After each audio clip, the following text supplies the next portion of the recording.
Les États-Unis prépareraient une intervention militaire terrestre en Iran. Le Pentagone s'apprêterait à lancer une opération des forces spéciales qui pourrait s'étendre sur plusieurs semaines. C'est vraiment une frontière psychologique et certainement politique lorsqu'il y a des bottes sur le sol, des boots on the ground, des soldats déployés sur un sol étranger. Ça devient beaucoup plus délicat politiquement et beaucoup plus réel pour les Américains. Des révélations vivement critiquées par l'Iran, qui accuse les États-Unis d'orchestrer secrètement cette attaque. Le président du Parlement iranien est sans équivoque, l'armée iranienne sera prête à affronter les soldats américains. Et le spectre d'une attaque terrestre vient contredire les propos prononcés par le secrétaire d'État américain, pas plus tard que vendredi.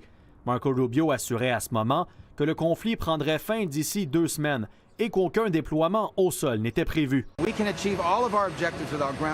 La possibilité d'un déploiement américain ne fait pas l'unanimité aux États-Unis. Plusieurs élus critiquent la décision du président Trump et de son administration de s'être engagés dans un autre conflit au Moyen-Orient. Déjà, 13 soldats américains ont perdu la vie depuis le début de l'offensive. There's a reason why Donald Trump is not coming before the American people for approval for this war. It's because he knows what the American people feel, which is that they don't want this. Entre-temps, les efforts diplomatiques continuent dans le but de trouver une résolution pacifique au conflit. Le Pakistan, possible médiateur entre Washington et Téhéran, se dit prêt à faciliter des pourparlers entre les deux pays dans les prochains jours. Mais une solution pacifique est-elle vraiment envisageable? Il faut avoir un compromis qui va durer. Et à ce moment, c'est pas là encore.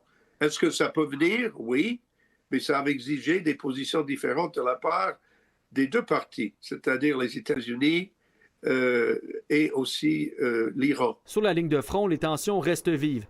Benjamin Netanyahou a ordonné à l'armée israélienne d'étendre la zone de sécurité dans le sud du Liban. Le bilan des victimes continue de grimper.